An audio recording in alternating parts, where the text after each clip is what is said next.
tu vois, dans les guenilles, les bosses soumets. Ni ça, courage, dido. Après minuit, c'est diviné, il y a alors il est là. Après l'ami. Voilà, courage, afin que de y avoir des gens que de y a après des gens, on s'en prénom. Il est à m'aider, la sueur son béa, à s'en la clé. Mais il y avait du courage, mais à s'en blâmer. Mais il n'y a pas s'en blâmer, on y s'en va. On dit la somme, il y a pas dans les gens, s'en blâmer, dans les gens blâmer. Il y a que toi. Amenez toi avec courant, béa. Yo ya mon mot ne va sur la file. Et quand il y a des gens, et nous, Gorogodo, à mes tons, et dans le fond, ma détanami. Pour les pots. Et des décisions, les anommés. Assistez qu'au fiamoui, on est cassé d'arène, assistez toi, nous avons deux matéois. On l'a dit, assistez à les comménons. Et nous, mettons que les joints, les niveaux, tout bon. Avec ça, assistez à son fiami, les Togois, et Tatagba, les cas. Laissez-le Tatagbaro. Et ça, je connais pour la on va tenter. Yo le coupe mais les Togois. Et il y a ce réveil de la cité là avec Togois. Voilà, les septièmes hommes, ils n'ont pas. Et si tu es sur les Ibois, ça, j'ai que nous avons dominé à foutre du baba couille de Togois. Ah, nous n'avons pas. On trouve un il y avait trop naïf. Et Tatabareka. Adadada fait pas qu'on t'arrête. Vous n'y allez que mes valois. Il y a une peu, on va cancer dans yellow. Et nous, il y a un wak, comme un mousse, boya, mon le et il y a déjà dans le Togo à moi.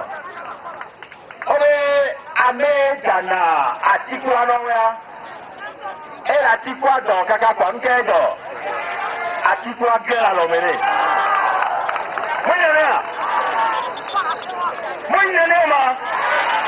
Ati kwa que gela lo mene wa munye ntoba lo me ati kwa gela lo e fo bi ba lo me ati kwa le gela wa entomyo wa enya kele ati kwa be genge anti minya avec les ati kwa grand be e dana ati kwa sa avec les dana ati kwa sa minya si de lea avec les dana ati kwa sa e yunugbe e ku minya si de ku lea Côte d'Ivoire, il va où il est. On fait de la Côte d'Ivoire, on est où il est. Autre baba et la Tibétie. On y allait au Jasson, il y a une sorte de bonnet pour.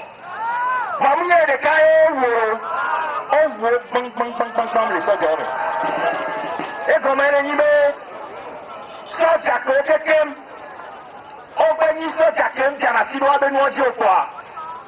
Ce quelqu'un, on bénit pour le temps qu'on on les yodios, on y a quoi. On prend, allez, il est à tous les Côte d'Ivoire. Il y a ça, mon son de nom. Donnez-moi. Il y a où, bang, bang, bang, bang, bang, sur là.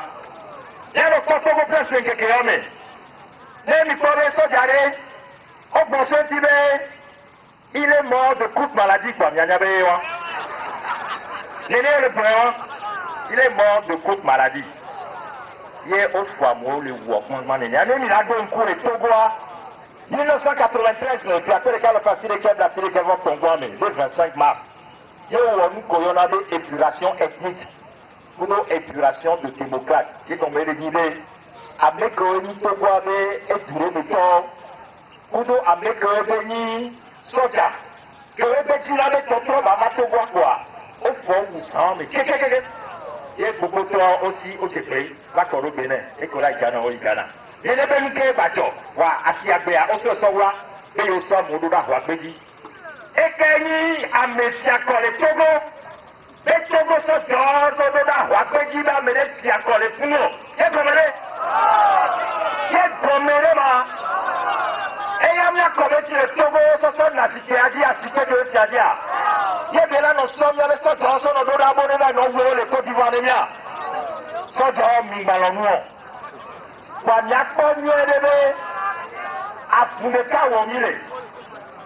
Bien la Fumbu, Ni me dit mais ame wele o nous parler du ame. Vole et nous parler ko la no to. Mais wa somi. Mais yaba no do funya na ni ka nya buta mi nyore. Nya kekemba fwa afune ka beni. Adagba tongbo ko jani sokura gbere. Miyan ke benya. Obe yo sokode be esodo toba. Be yo ja trowe yo ja kondijoe. Wanele be so no ja toa. Franka dio yo to la ro mi re ya. Sokore dio le ja uro le tia. Ah. Wa we one. Ye benyi na ngane o to na nyanya o. Wa miyan ke toa. O de so aso ba gbangbe. Sodo to de kaleji la chambo kaka kwa. Et soit que les communes de frères à une bac. Et nous sommes moins. Quoi, il a trouvé. Ni et soit d'autres, ils sont pas d'ailleurs. Fort à ils sont pas d'ailleurs. Quoi, il y a d'autres décisions construire. Les nous avec ton peuple, mais décisions grandes, mon ami. Ben, il y a pas que tu dis d'aller. Nimba bodo lenti kwa miaga nweji ba ikele be ina fere ne ba se ngomongombo ye nele ogbo esobe agrabe nyalami esobe ni tonye me etoro badan le ko dune do ele ni be le ke do ta gademe l'Amérique a aussi la sanwa be o wafu on peut pas le voir. Il y a très souvent ça. Mais il y a sonore. Je le bien avec vous le disant. Il y a petit à peu quoi. On doit dire la maudit. La sonore de bien on s'en même compris. Mais et lui aller et les gagnants on est ouais. Wato kwale. Minyam ke la jona. Tongwa et syndicat nous n'anissa Afrique on est nuéré. On en a nyanti.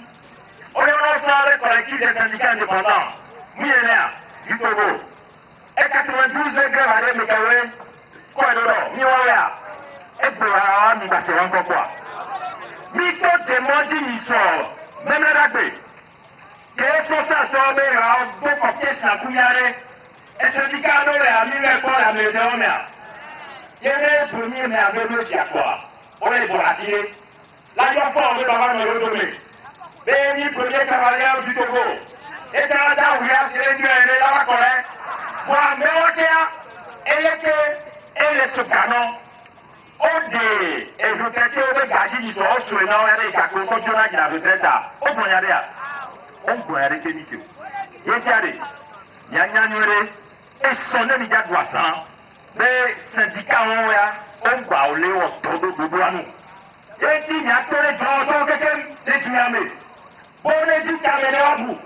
Ne watu hobe ha ne ehabani hake so na fu ne asokwa be jenare nyongwa debele no afokupele jorwaji le ko le chef nyodo le ko le sugarodwa ko na no ngiyoro bote kotoya le nibe o miradi omne ni yewa delea nibe 26 avril 23h59 faré, et va y voir.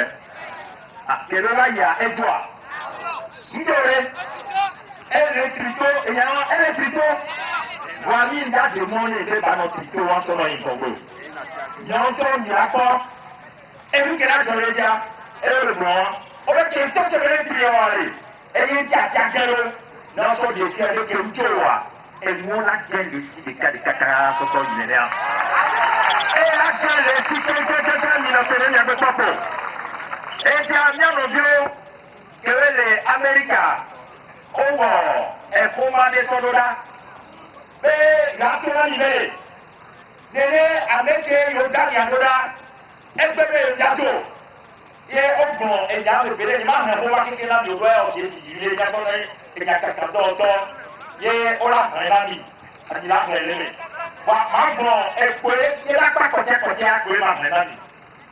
chers compatriotes, à l'instar des pères de notre indépendance, nous voici à la croisée des chemins. 2011, doit marquer l'année où nous aurons reconquis notre indépendance.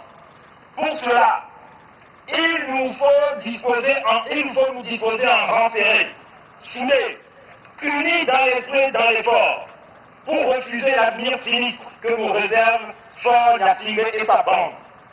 Telle est la seule option que nous devons avoir. Nous devons dire non, non et non à ce Togo où règnent les kleptocrates sans vergogne, qui, après avoir vidé les caisses de l'État, pillent jusqu'aux ressources des générations futures. Non, la continuation de ce système ne passera pas par notre génération. Certains d'entre nous sont sceptiques quant à notre capacité à réaliser effectivement un changement. À ceux-là, nous disons que la peur et les doutes sont nos pires ennemis. Commençons dès aujourd'hui à refuser le fait accompli, à refuser le statu quo. Commençons à dire partout que Faure Gnassingbé n'est pas le président du Togo, que Faure Gnassingbé n'a jamais été élu par le peuple togolais, et faisons de la libération du Togo un devoir civique sacré. À partir d'aujourd'hui, nous appelons à une campagne ininterrompue de désobéissance civile et de pression populaire pour appuyer notre détermination à dégager le régime de Faure Gnassingbé. Soyez mobilisés et prêts pour les consignes à venir. Permettez-moi, avant de finir, de m'adresser à nos frères et sœurs des forces armées togolaises. Beaucoup a été dit sur votre responsabilité directe ou indirecte dans la situation actuelle. Mais, à l'heure des grands enjeux comme celui-ci, où toute une nation décide d'opérer un tournant vers la prospérité, nous vous offrons l'occasion de vous racheter en rejoignant le peuple dans son combat pour la liberté et la justice, comme vos compagnons d'armes viennent de le faire notamment en Tunisie et en Égypte. C'est une main tendue que nous vous offrons pour bâtir un Togo véritablement réconcilié et discipliné. Nous sommes tous nés Togolais et les choix de nos métiers ne doivent pas nourrir un conflit entre nous. Vos uniformes ne doivent pas faire de vous des ennemis du peuple. Nous sommes également maîtres protecteurs et gardiens. Nous sommes tous conscients de ce qui va mal dans notre pays et nous sommes également conscients des possibilités qui se créent lorsque la justice et le droit sont la norme. Ne soyez donc pas une entrave à la liberté, mais rejoignez plutôt l'élan populaire pour un Togo libre, prospère et démocratique. Dans l'unité, nous vaincrons. En avant pour dégager Faure Gnassingbé Kodjo du pouvoir. Vive la révolution populaire, vive le Togo.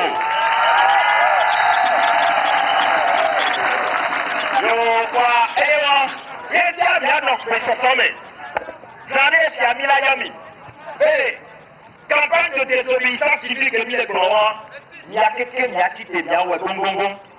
Il est sous le et sorti comme Daron sorti dit, yo les miafions, yo n'aime tout fait fia, qui le boiteur de cac que famille toi, mais les deux gars comme une effort à et mon qui quoi, miracle.